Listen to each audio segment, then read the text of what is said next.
Like that is obviously if you're breathing, you're not talking. So that's one of the reasons. Another reason, you're putting oxygen in your brain so you are ready to learn the lesson that we are about to continue to learn. Where is my clicker? Did I hear somebody's table?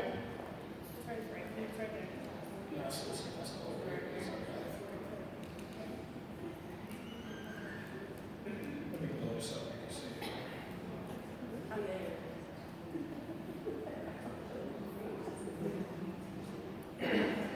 So as we talk about critical thinking, listen up. If you give a man a fish, he'll eat for a day. But if you teach a man how to fish, he'll eat for a lifetime. That is critical thinking. Because we are talking about dependence when somebody is giving you a hand out. Or we are talking about self-reliance, the things that you do for yourself. Let me tell you something, your feet not moving, you're losing. Right? You're not using the brain that you have thinking critically about things that you can do for yourself. Too many people ask for help. Teach me how, show me how to, give me this, give me that, instead of show me how. Right? So we have to change our perspectives and our ideologies. We talk about critical thinking because the problem is if you memorize the solution to a problem because somebody gave you the answer, you can memorize that answer. You have that one answer memorized. But that's it. But guess what? If you improve your critical thinking skills and know how to think for yourself, learn how to think outside the box, you can create solutions for multiple answers. Multiple, not just one. Because you are self-reliant on yourself, right? So, critical thinking involves all of these things. These are some things that you must do. You must analyze, conceptualize, define. You must examine. You have to be a scientist. You must use inferring. You must listen.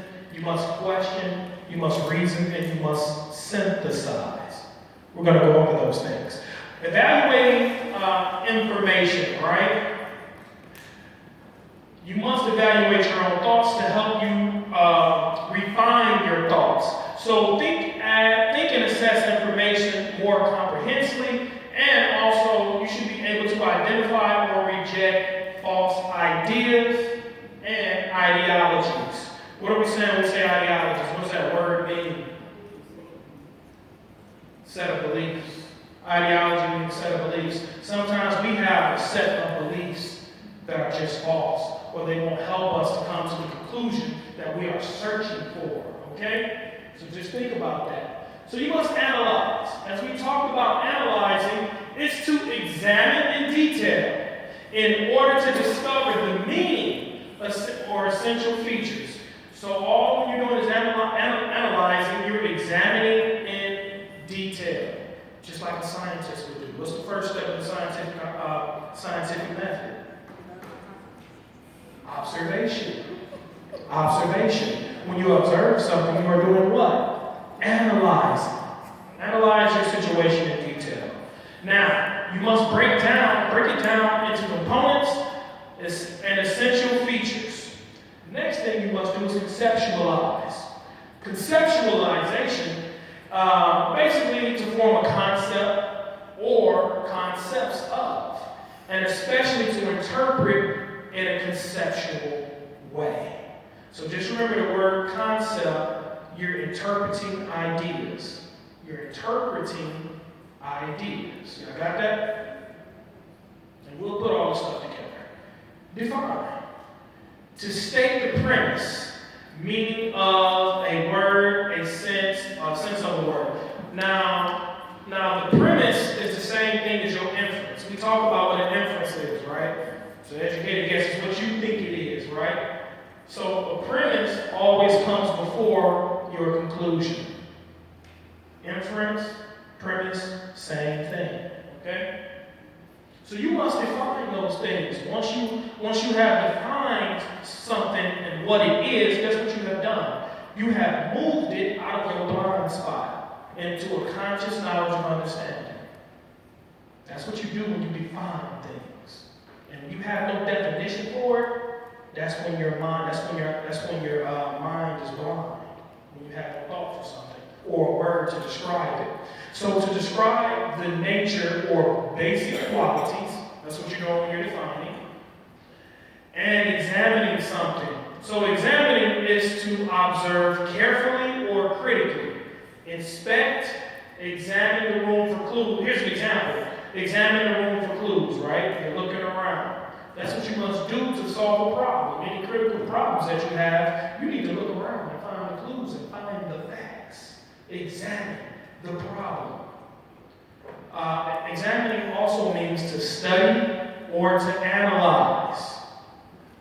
Here's an example. Examine one's own motives. Did you say that earlier? About the girl who's calling you, right? About your man? Because she wants your man, right? And what you did was you examined her motives before you made a conclusion. That's critical thinking. All right, also when you examine, you are testing or checking the condition or health of, such the same way you would examine a patient. It is also to determine the qualifications, the aptitude, or the skill of by means of questions or exercise. Looking at the qualifications, you're examining it, right? Are you even qualified to give me this information? Next, to question formally, as in lit facts or information. I got that? Remember this. Make sure you are questioning. When you are examining your situations, always make sure you are asking the right questions. The right questions are important. Inferring, we already talked about this, is to conclude from evidence or your premise. Inferring, to reason from circumstances. Surmise. Now, we can infer that his motives in publishing the diary was less than honorable, right? So they're making a conclusion or an inference. It is also to lead as a consequence or a conclusion. When you're inferring, you are leading up to a conclusion. The hint, you are to hinting at something or you are implying something. Reasoning. It is the act or process of a person who reasons. It's the process of forming conclusions, judgments, inferences from facts or premises. It is also the reasons, arguments, proofs, etc., resulting in this process. I'm going to go through this quickly. Synthesizing is to combine so as to form a new complex product. Bless you. Y'all know what synthesizing is? You do it when you make a cake. Put the ingredients together, and you do what? You make it, right? So to form. So a material or abstract entity by combining parts of elements. So as we talk about critical thinking, what should you be synthesizing? Facts, right? Your own emphasis, all the biases, all your skepticism. Synthesize all of those things to create a new idea. Alright, so a lot of times when we do critical thinking, we may be thinking about position X. We may focus on one thing. That's the only thing we're focusing on, right? But guess what? Your focus may be who, when your question may should be how. So what I'm saying is, if you start with the wrong inference, what are you going to end with? The wrong conclusion. All the time. Did y'all get that? If your mind is not thinking correctly or asking the right questions, you're going to get the wrong answers every single time. So you always must, the reason why, because position X can easily be flawed. It can easily have its biases. And you're dealing with those biases, and you're dealing with those issues rather than dealing with the true facts. So you have to be careful. Some people, watch these people that say reason has no value because it's just a human concept, right? Not really realizing that reason is the branch of logic that's really holding them up anyway to even make that argument, right? So they're using the very thing to dismiss in order to construct a case against it. So they're using reason. If you say reason has no value, you're using reason, you come up to that conclusion, and you're dismissing it. So it's almost like like what this guy's doing. He's cutting off for a reason, but he's going to fall. He's going to fail.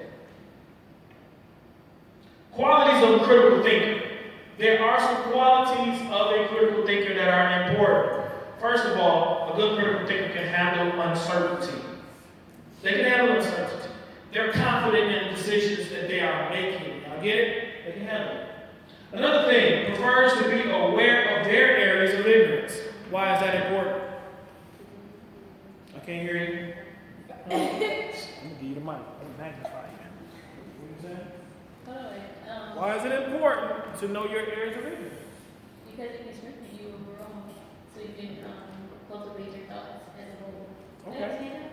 Well, we always say that. That's cool. That's cool. Anybody else? Why is it important to know your areas of ignorance? It's very, very, very important. If you don't know your areas of ignorance, then you can't find your bias in your judgments, and you're going to have flawed reasoning. Y'all get it? That is why it's so important.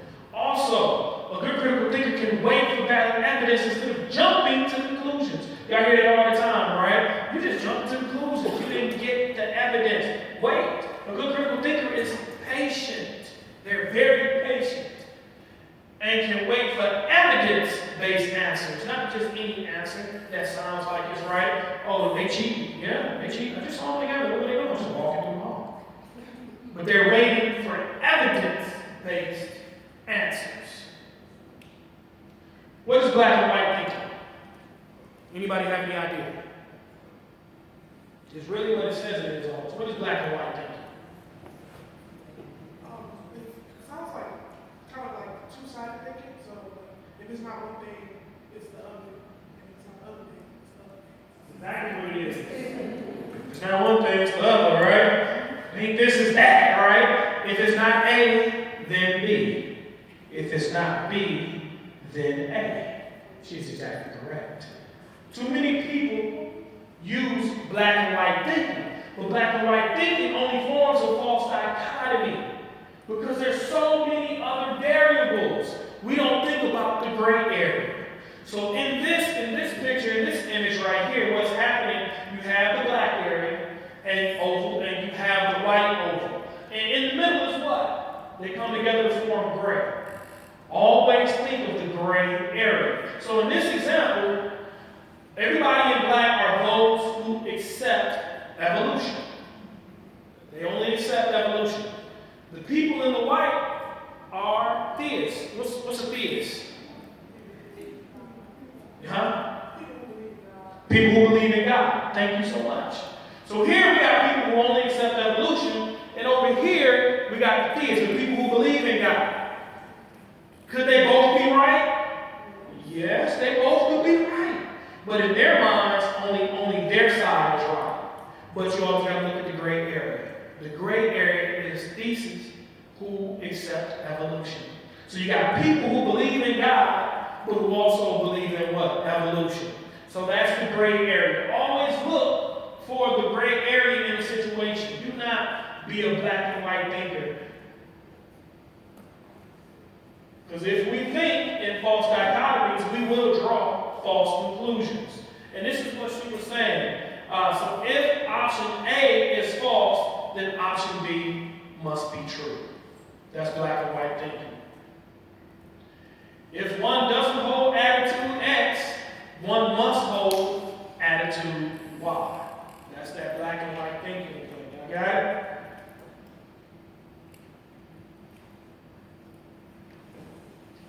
All right. So critical thinking actually moves us away from rash conclusions. You don't just jump at any conclusion, right? It moves you away from mystification, the mystery of things, because you thought it out. It reluctance to question, receives wisdom, authority, and tradition. Now, critical thinking moves us toward intellectual discipline, clear expression of ideas, acceptance of personal responsibility for our own thinking. Okay? We'll skip that one at a time. This is what I want to show you, and what I want you to remember for the rest of your life. This is it. Ideas. I-D-E-A-S. Ideas. The first thing you should do when you have a problem, listen to me, this is it right here. Identify the situation. Identify your present situation that you find yourself in. Because if you can't identify it, it's in your blind spot. Deepen your understanding of the problem. The more you know about a problem, the more you're able to come with the correct solution, the most logical solution, the most thought out solution. So deepen your understanding.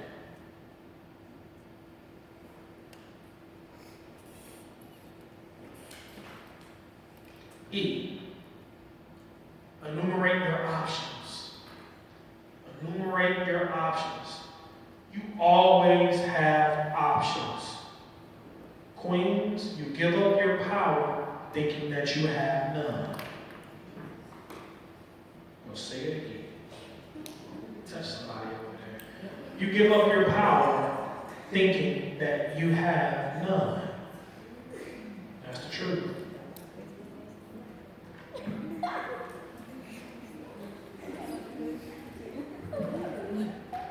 Next.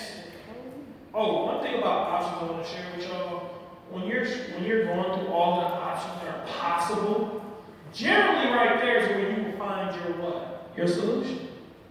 In all those options. One of those options is the best option for you. But a lot of times we only go with one option, that's, it's the first thing that you emotionally come up with. Next, assess the situation. Assess the situation that you are in. Make sure you have analyzed all of your thoughts. Make sure that your thoughts are what? Logical. Make sure they are logical. And then the last thing, you must scrutinize your decisions. I'm sorry. Scrutinize your decisions. Y'all got it? Scrutinize your decisions. What do we mean when we say scrutinize your decisions? What are we doing? Let me tell you.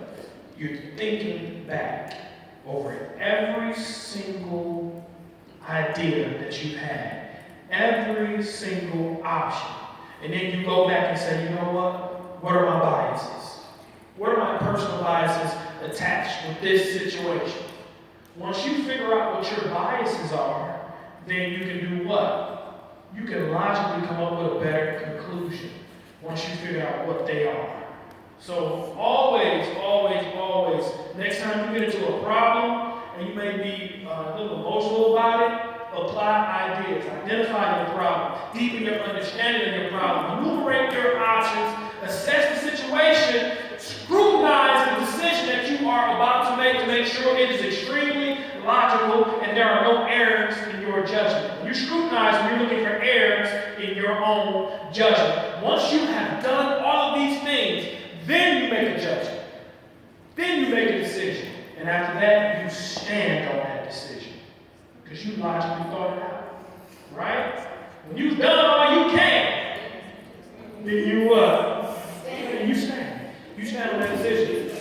But don't just make a decision. Don't just jump to conclusions and make a decision and then come to find out they were wrong.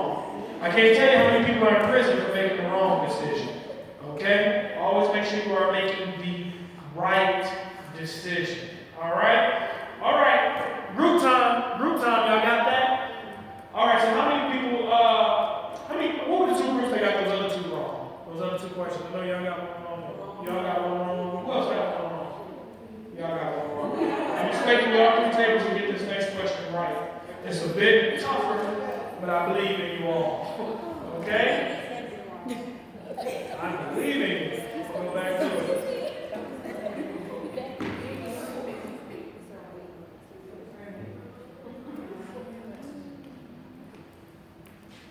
Here we go. All right. My bad. Question number 3. Imagine that you have been kidnapped. Your only way of escaping is through one of these 3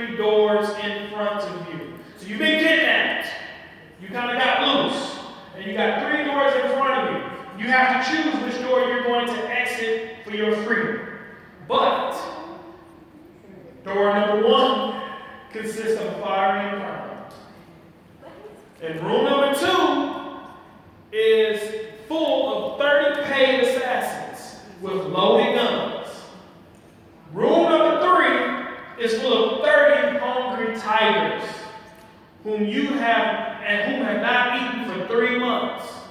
Which room is the safest way out? You have a minute and 30 seconds.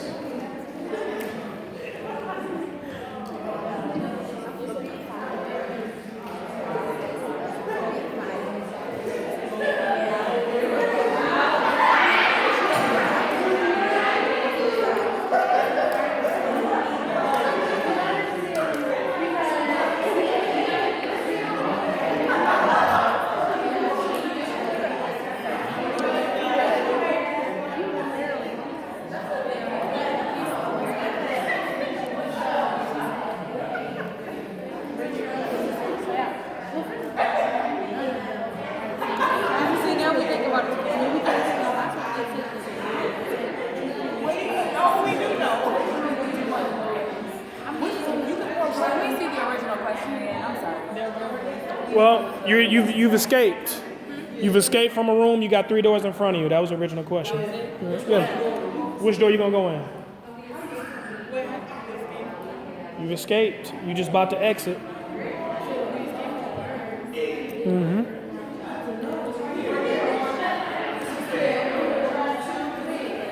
I think y'all figured it out. You ready to go back to previous slide? All right, let me put this up.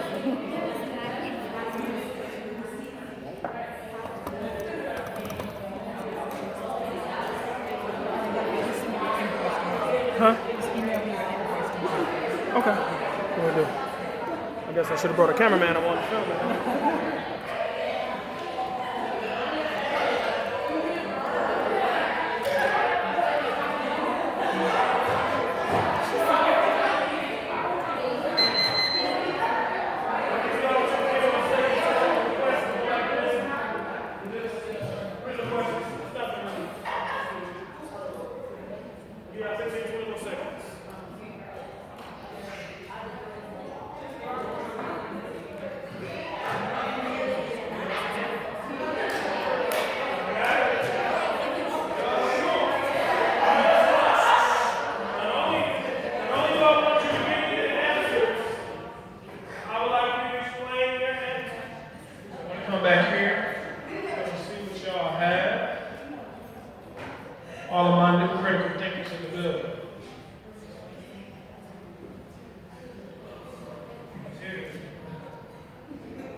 So our group chose room 3 because the 30 tigers would be dead. You can't survive 3 months without eating anything.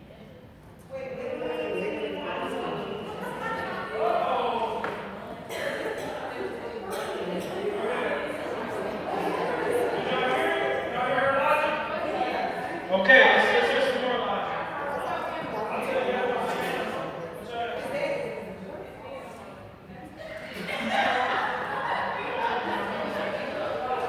Y'all didn't put nothing. IDK. Okay, we got IDK. Is that a group or something? IDK? I don't know. We actually have the same answer. We have the same answer that we chose room 3 because you can't go 3 months without eating. Okay. Yeah, we did. Who we got here?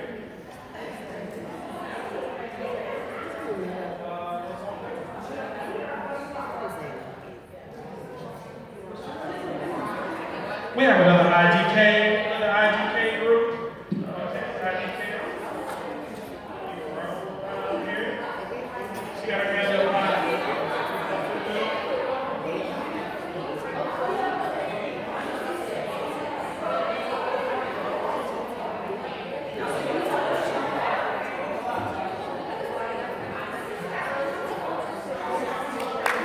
We said the safest way would be through a door, because if you go into a room, you're still trapped in a room.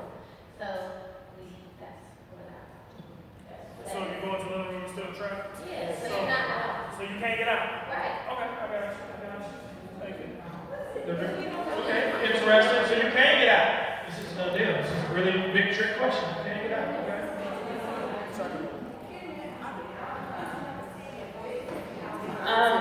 We also say room 3 because can't live with me for 3 months. Can't live, we can't have you for 3 months. We also said the room 3, and we also agree with them about the not exit. But my logic was, how do you know which room is which? Like, are they labeled as far as like? Oh. What you gonna write on paper? Let me see your paper. Room 3, and you got the definition of paper. No food, okay. Y'all know the correct answer is, drum roll, please. There we go. Rule number 3, because those tigers will be dead. Y'all got it right. Good job. You gotta pay attention to details, yes.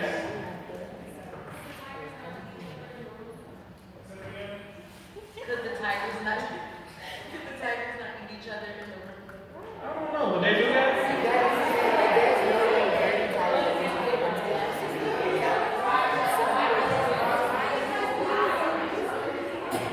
Maybe they'll get sick, mad tiger disease or something, you know. But room 3 is the correct. Room 3 is definitely the correct answer for that reason. I guess you could go further and think about cannibalism. That is interesting. I love the way our minds get to thinking when we go that far. Let's see how much time we have left to dictate on what we'll do next. Well, we got 8 minutes, 9 minutes left. Okay. All right. So let's do the big one. This one I want you to answer individually. You've been answering questions in a group. I want you to answer this question individually. I want you to write your answer down. No cell phones. No cell phones for this question. I will give you double the time to figure this one out. So we'll give you at least 3 minutes and 30 seconds. This may be a little bit tougher, but you can solve it. I believe in you.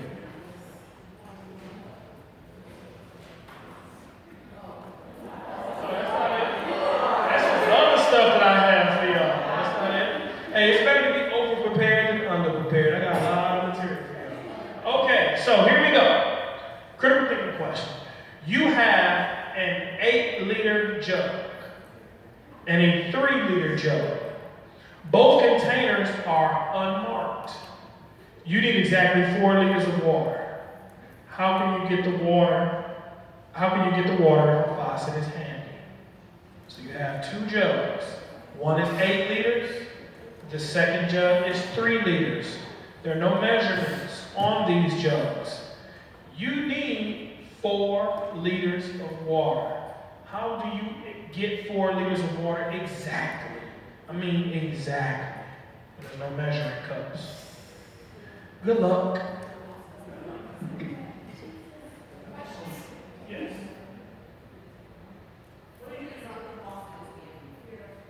Say it again. If the faucet, there's a faucet. There will be a faucet.